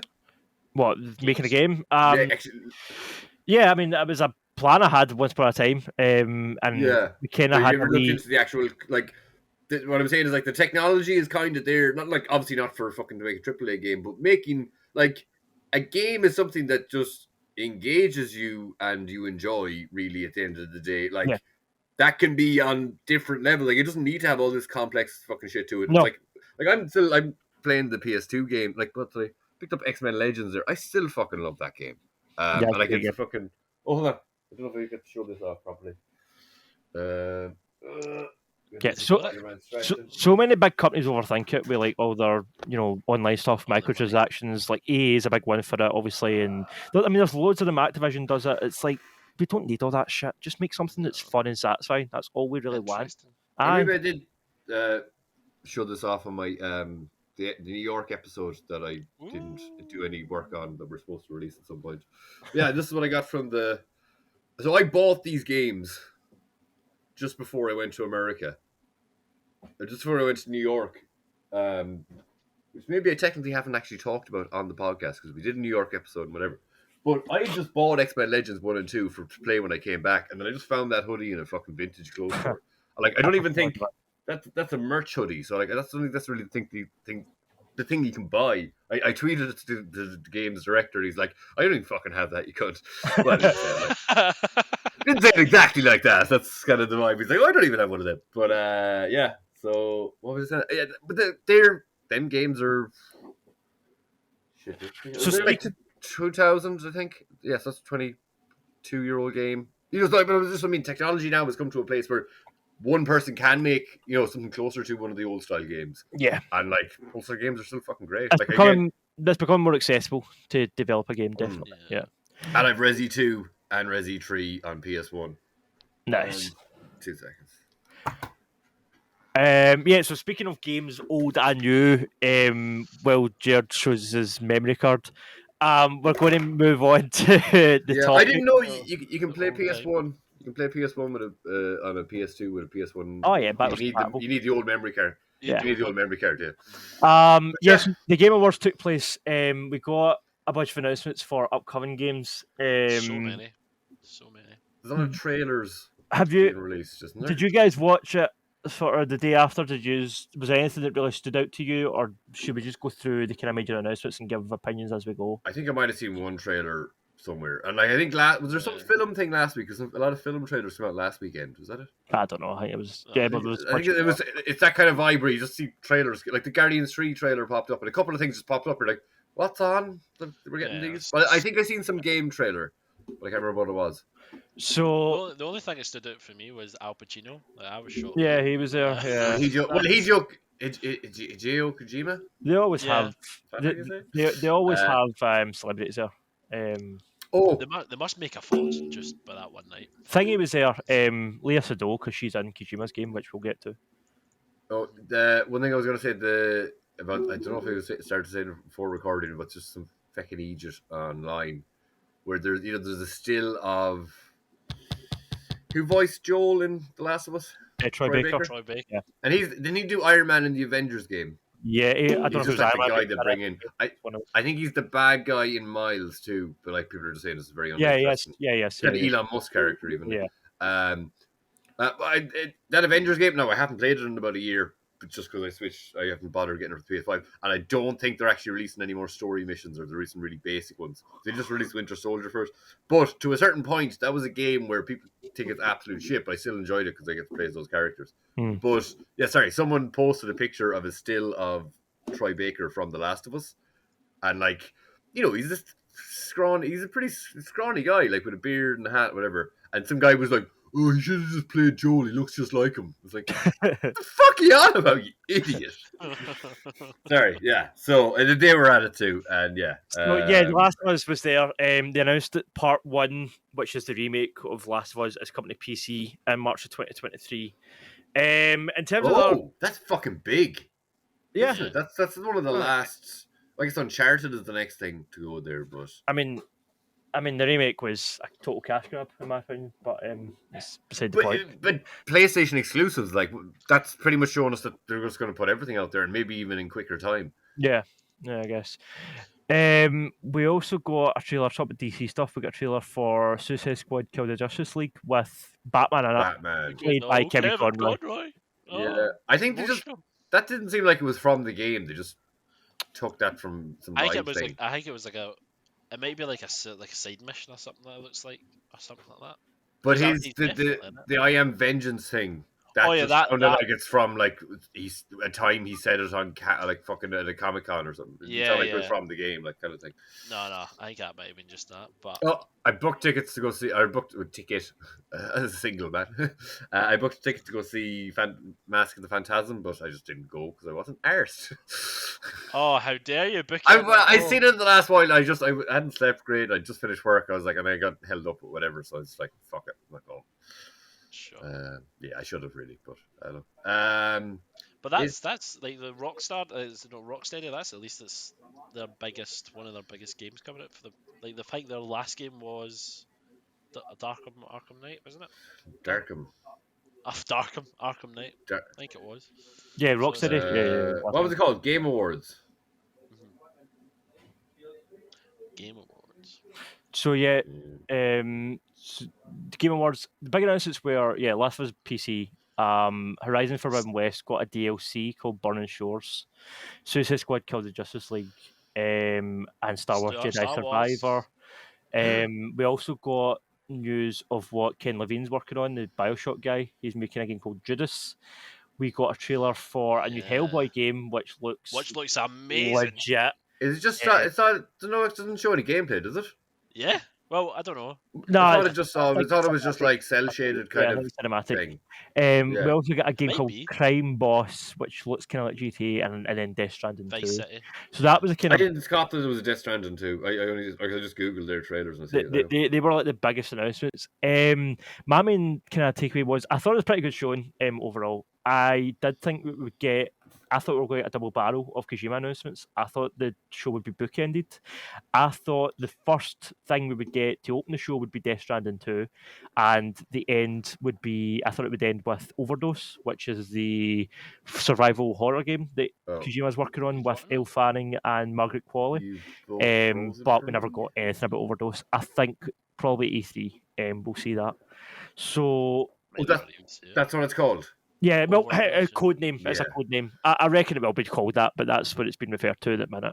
Overdose. There's been rumours of it being some sort of a Silent Hill thing, but that's bullshit. I don't think it's anything to do with that. Is that think that's dead in the water? Silent Hill? Like it's just not going to happen? No, there's new Silent Hill games happening. We got that a while ago. We got like 5 Silent Hill games announced. They're remaking Silent Hill 2. The Kojima 5 Silent Hill games announced. Yeah, it's like Silent Hill F and then Silent Hill. Annapurna are working on one, and then there's a bunch of them coming out.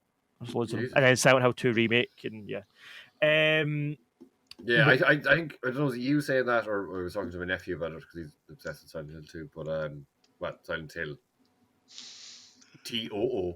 But I was like, why? It seems so strange to me that I didn't even bother remaking the first one. Yeah, it does. I think I've asked you about that before. There's not as much of a vibe for it. Yeah, I would have liked it, to be honest. I'd have took a remake of the first one, but I'll take the second one. Yeah, it just seems weird. It's like, don't start at 2. Yeah. I mean, they are kind of their own story, I guess. They can be independent of each other. So the Death Stranding 2 did look great. It looked really kind of, I don't know, the first Death Stranding, it was what it was. It was an interesting kind of experiment. It was an artistic vision. It was weird. Was it a good game? I don't know. It was like, even after spending 40 hours with it, I'm still like, what was that? Was it worse? But is Conan O'Brien in it much, the first one? No, he's in it for 2 seconds as a cameo. I see that. I fucking love Conan O'Brien. He's so funny. But yeah, the sequel, you've got Lea Seydoux with his baby, and she's running away from something. Norman Reedus looks older; he's got like grey hair, and Troy Baker looks to be the main kind of villain in this one. Whereas in the first one, it was more Mads Mikkelsen. Troy Baker was in the first one, but in the sequel, he's not only playing a villain, the song that they play over the trailer is sang by Troy Baker, and not only that, his character in the game is singing in the trailer as well. So like the real guy Troy Baker sang this song, obviously, then they've implemented it in the game because his character has this kind of like robot guitar thing that he strums, and then he sings like a line at the end of the trailer, and you're like, okay. I kind of remember Mad Max Fury Road with the flaming guitar guy. But that guy's multi-talented, man. He can sing. Yeah. Fucking brilliant. See, to be honest, I don't know. Like, I think he's a bit. I think he's a bit up himself. I think he knows he's great, but he is great. Like, he's incredible. What's Drake is his first big role? Is it? No, Drake's no one North. Drake's no one North. That's not. Oh, okay. I think I just get those. I just think of those as being the same person. And where did Troy Baker start? Probably in really kind of small titles. Had it for a while, and then what was his first big role like? 2013, he did The Last of Us, Bioshock Infinite, and he did another one that year. I want to say it was like a Japanese game. So he'd done 3 pretty big games in the 1 year, and then that's basically since then he's been the go-to guy, like since 2013. It's so funny how voice acting is so different. Like, because you hear the voice, you're like, oh my god. Then you see the person, you're like, oh my god. Yeah. But they don't. It's all about it though. Like, they're not trained to be actors in a physical sense. So like, it is their voice. And I tried it before. I did a workshop on it before, and it's just like. Yeah, you don't like. I think I did until I tried it. I was like, I never contemplated how difficult it is. But it's your also voice is changing and it's telling the whole story. Like, so it's amazing when you watch when you watch like Hollywood actors that do voice roles as opposed to voice actors, it's really interesting because you watch like Mark Hamill doing a Joker and he gets himself in this like hunched over the mic and he's like he's doing all this shit like physically like crafting himself into the Joker and he's laughing like this and stuff. Whereas you watch like I don't know, Harrison Ford doing it, and he's just like, "Oh yeah, I'm like a squirrel or something, and I'm doing that." And he's just standing, just reading the script, like, "Oh, do you know what I mean? Like it's just night and day though. Like you can tell when they're phoning it in and when they're really kind of giving their all and stuff. It's just I don't know, it's interesting. Yeah, beyond Death Stranding, what else was cool looking? Jedi Survivor. Are you guys fussed about the sequel to Fallen Order? Yeah, I loved the first one. That's the thumbnail that got me going. Oh, there must be a load of trailers out because that fucking like I haven't looked at the trailer, but how much more like the guy. Maybe it's just the beard, but that seems like a huge step up in graphics from the last one. I guess. Maybe I don't. Maybe I never played the first one. I don't know. But when I saw that, I was like, that really fucking looks like that guy. I didn't love the first one. I was quite disappointed by it. It was really hyped up, and I just didn't like the way it played. I didn't like the way. I didn't think it felt like Star Wars. Like they were introducing zombies and shit, and I was like, "What is this?" Yeah, and witches. I'm sure zombies are in Star Wars. I know, like the but it's dumb. Like witches and zombies and shit in Star Wars. Like, nah, it's shite. Get that way. Get that way. Someone told me it's like Dark Souls Light. Yeah, it's also like Dark Souls. Or what's the other one? Dark Souls. Bloodborne and Elden Ring. And then Elden Ring. Is Elden Ring's not a connected? Like it's maybe the same company, but it's not connected. No, it's not connected. Similar vibe. Elden Ring's the one that George R.R. Martin wrote the story for Elden Ring, and From Software developed the game. And that one gave me the year. That one gave me the year. Jesus. And that's where the little was he a French kid? Yeah, I don't know. It was weird. I don't know. I didn't see the full thing, but I just saw clips of it. And like the double toast lads they talk about sometimes they did like a video on it and like. He's just standing behind him there for ages. Like he's on, like you're like he's not Asian. Why is he there? Yeah, but like what? Like Jesus, you're like, just lucky he wasn't fucking something else, and he was just some fucking messer. Like I know it's fucking gas. Like my nephew, I guess is of that. Well, he's maybe a little bit older now, but my nephew just sent me these things of like, talking to NPCs, and it's these little fucking dickheads going in just talking weird in elevators, fucking. It's not funny at all. It's really kind of like it's like it's not funny to watch. It's not funny to the people there. It's not funny in any sense. It's just you're trying to be cool. You're not even trying to be cool. You're trying to be like you're just being a big fucking idiot and like fuck off. And that like I've seen some of that stuff where it's fun, where like people give quests to strangers and stuff. Like that's kind of funny. But when you're just going, it's like fuck off. What's the point of saying that? But yeah, sorry. That kid's humor, like I can feel like he's of that generation. Like, it's funny. Like, it's not staffed. It's like my nephew's constantly said to me stuff about Joe Biden, and he's not like my nephew would be fairly left. My nephew at the end of the day would be lefty, but he's constantly sending me stuff about Joe. Just all these weird memes about Joe Biden. You can't even just as a comedic character kind of thing. All politicians are scum, so let's just leave it at that. But for years, like I always thought, like okay, like for what he does, Obama is a really fucking charming guy. But like for years, I couldn't look at him and just like drones. Like that's all I could ever think when I looked at him. Like as charming, as charismatic as he seems to be as an actual person. He killed a lot of. He blew up a lot of skills. Let's just and let's not get too far. Well, it's just like it's people in power. Look, it's power. Like you're running in a country. And actually, because I was just talking about my mates last night, this isn't really political, but it is about a country. Russia isn't that big. I thought Russia was like. I thought Russia was the biggest thing ever. Russia apparently, because my housemate was telling me all this yesterday. Oh, I have another one. All the boats. I'll finish the Russia thing.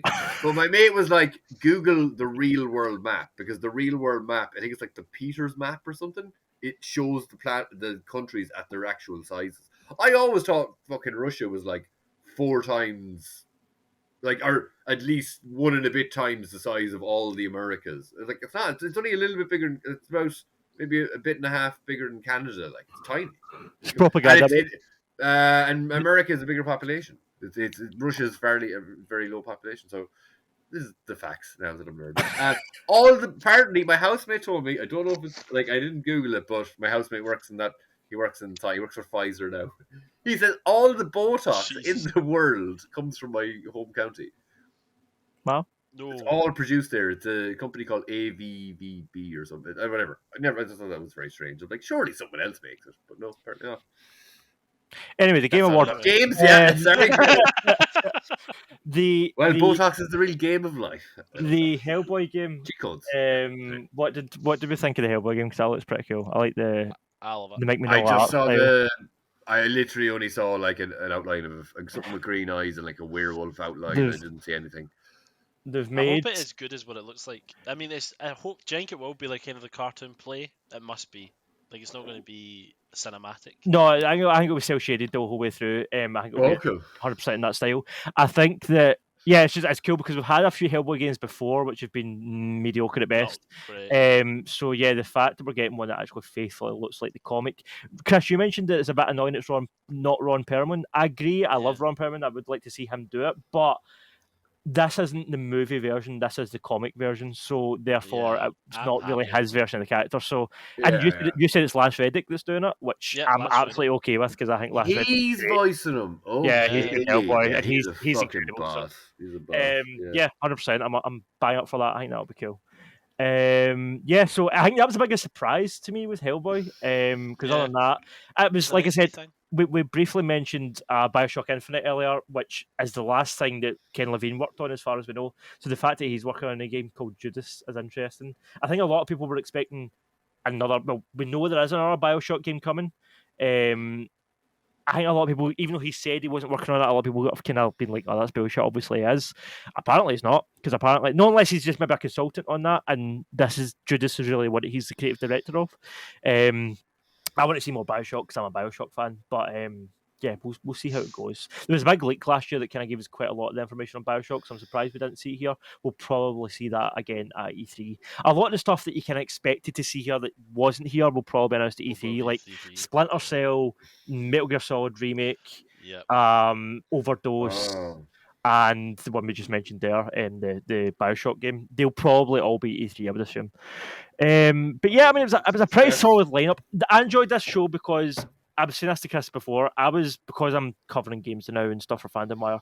I'm very much up to date on everything that's happened. We've got a schedule for next year for like the reviews we want to chase, so I know everything that's coming out on each specific date.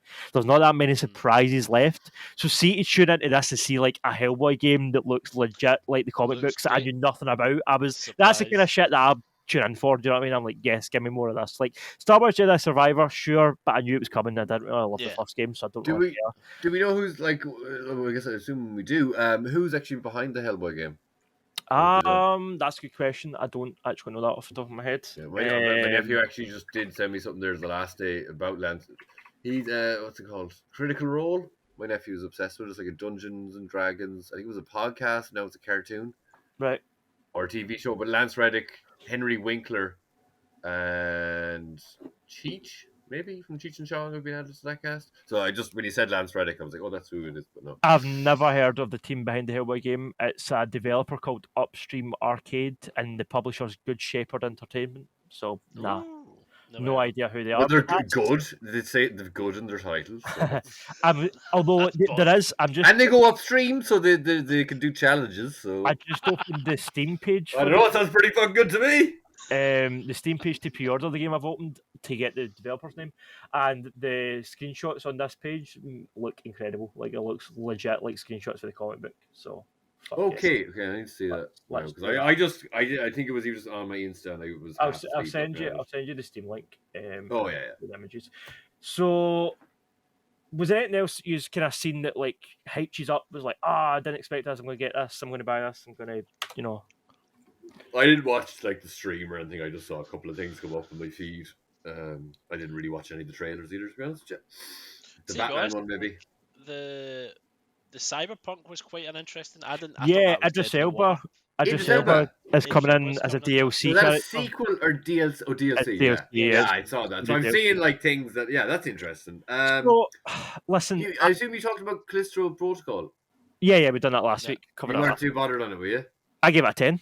I loved it. Really? I love fucking mixed reviews. Yeah, that's what he was saying. Totally in the minority on that. But yeah, I like Class of Protocol below as well. Review if you want to check it out. So yeah, beyond the stuff that I really took away for the Game Awards was the Hellboy game, because I had no idea that was coming, and then this other game, Crime Boss Rocky City. I don't know if you've seen this game. It's got an insane cast. It's got like Michael Rooker, Michael Masden, Danny Trejo. Very Vice City vibes. It looks like Vice City meets Cyberpunk. Which what's it called? Oh, is this the DLC?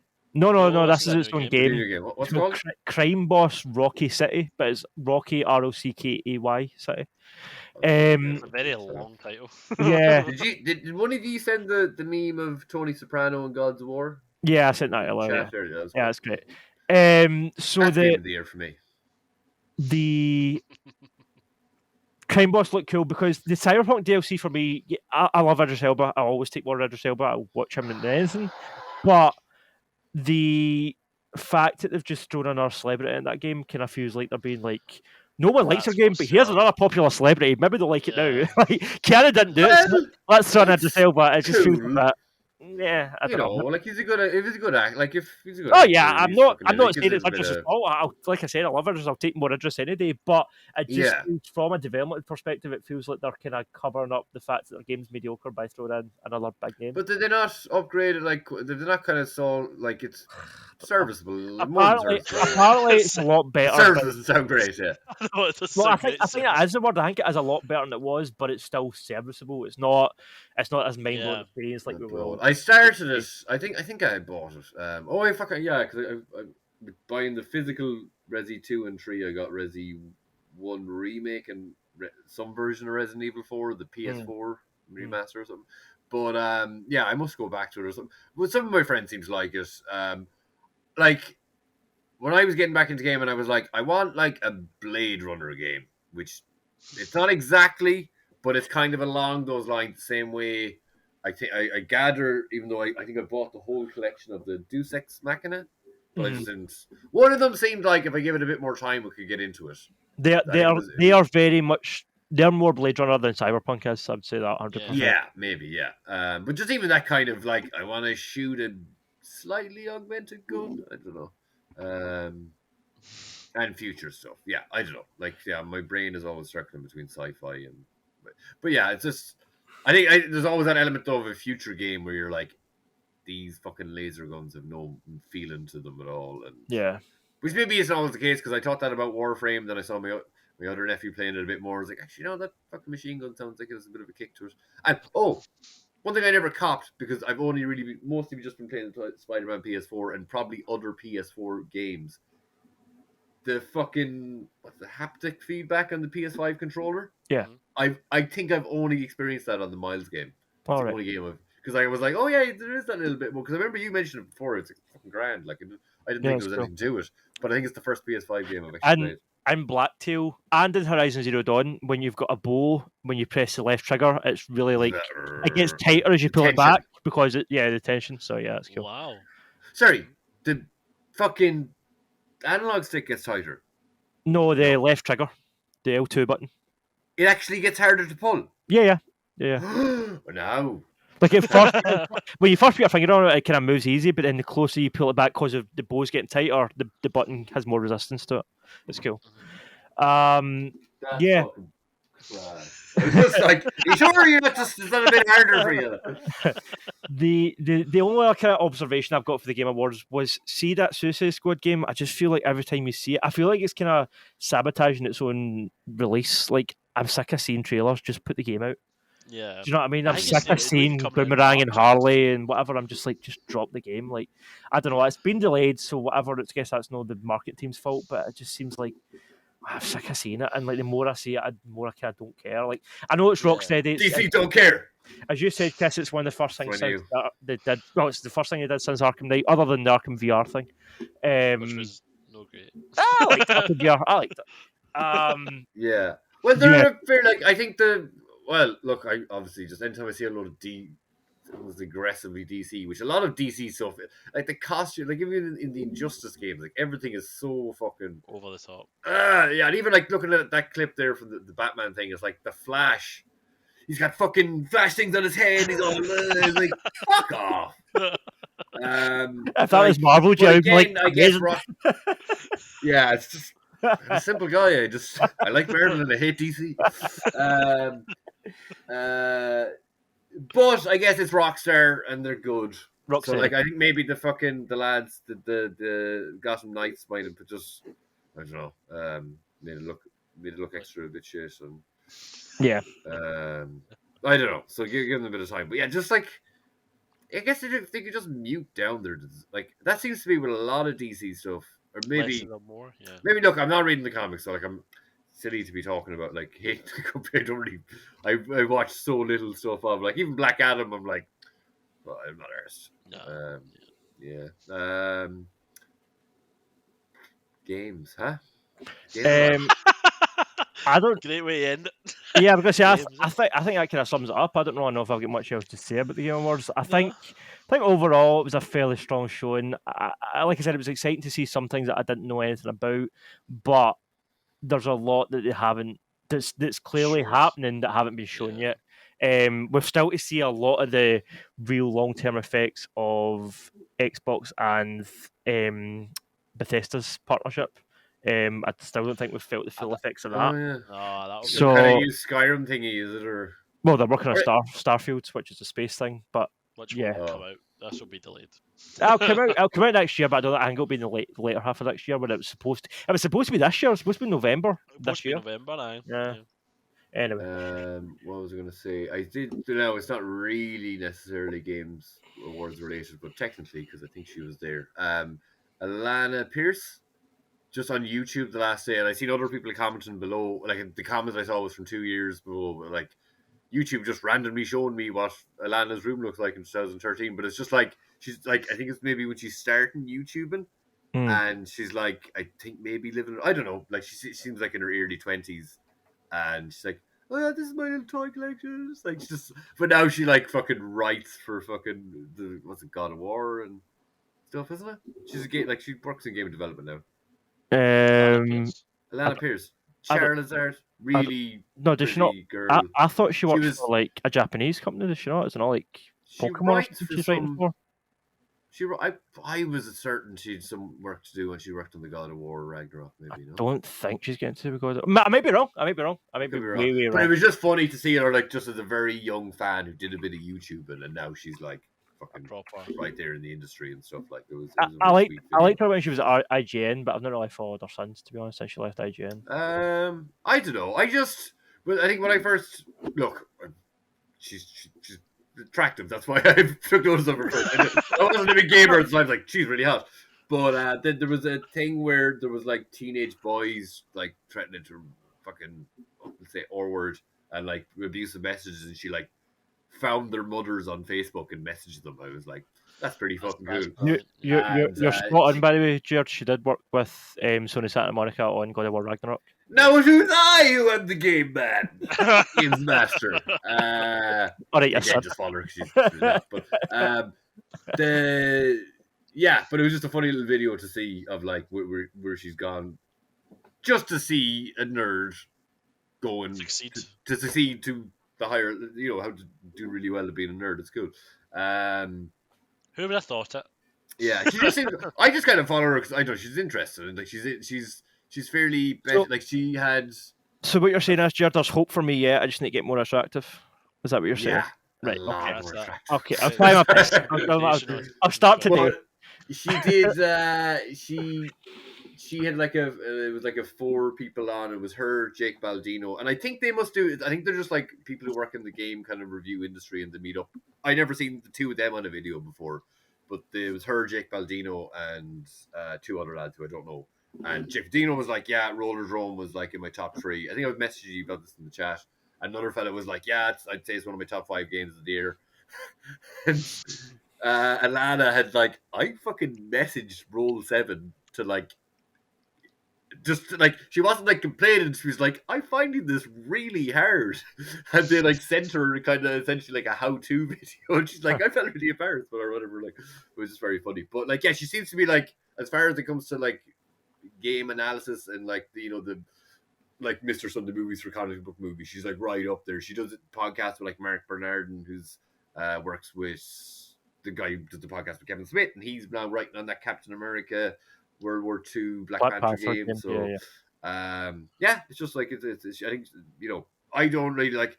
She explains little things about games to me. I think she might have did a trailer breakdown for some game recently that I just kind of didn't really know much about myself. And I think she's a good voice to listen to. She seems pretty, and she's she's Aussie, isn't she? Yeah. So that's always a highly respected trait of a podcaster I listen to. Right. Well, Let's wrap up this. Yeah, but the weekly plan is like that. She's a very direct kind of fuck you attitude kind of thing. So it's good. That's all I got to say about it. So, yeah, let us know what you thought below about the Game Awards. Let us know if you enjoyed it, what your favourite reviews were, and if there were stuff. Who's your favourite American president? So we'll be back next week to talk about something else. I don't know what our topic is for next week yet, but we'll think of something. I'm sure. I may not be here again. I may have to vanish because work is very busy, and they're allowing us to book time to. Not important. I'm here. If not next week, at some point we will. Oh, I'm in London next weekend, so I won't be here either. A Christmas jumper thing. But yeah, at some point we'll do a Christmas episode. It may be between Christmas and New Year we do this, but we'll do it at some point when we do a recap of 2022 and we'll go through everything through the year. We'll do best and worst games, movies, comics, shit, whatever. So stay tuned for that. And if we don't see you before then, all the best. Enjoy your Christmas. See you soon. We will. Me and Courtney will do an episode of FOC on Peril, I think, this month, hopefully at some point. So yeah, stay tuned for that as well. Just as we were talking about the Norman's Goblin glider with the weird kind of like penis-looking shape in it. Mm-hmm. Yeah, the gold goblin. I've just been fiddling with my green goblin here, who doesn't have his hat on him. He also has a penis head. Oh no! He looks like that's what I was. When I was young, let's go there. You know when the roof of the second floor meets the roof of the first floor, there's a corner. Me and all my friends ran, jumped down the stairs. I went straight into that corner with my head. Oh no! So you can kind of, I don't know, it's there. Oh yeah. There. But before I went bald, I was terrified because of Preacher, the comic book. Yeah. When Jesse gets the bald guy and he carves the line into his head. Does it that way? Like a dick. I thought people would be like, "Oh, dickhead," when I went bald, but I was like, "Thankfully, it's not that prominent." Yeah, but and it's also going the wrong way. If it was going that way, then maybe. Well, move it around. The penis comes from many angles. On that last piece of advice, thanks for joining us, Jerd. All the best. Till I'm back again. Chris, cheers for being consistent and coming on again. Just been alive. And we'll see you next week. Subscribe to the channel, leave us a like, share us on Facebook. Like, subscribe. See you on the next page. All that jazz. See you in action. All the best.